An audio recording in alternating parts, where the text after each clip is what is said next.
मला बरेचसे लोक प्रश्न विचारतात की आम्ही SIP सुरू करायला उशीर केलाय, 45च्या दरम्यान आमचं वय आहे, तर आम्ही नॉर्मल SIP करावी की स्टेप अप SIP करावी?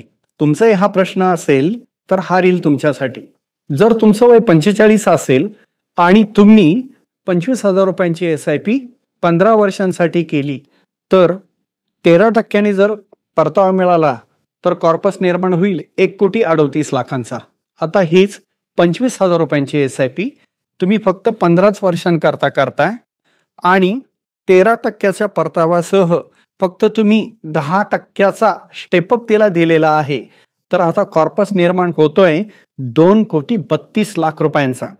जर तुमचं वय जास्त असेल तर तुम्ही नियमित SIP करण्याऐवजी स्टेपअप SIP करणं कधीही उत्तम ठरतं.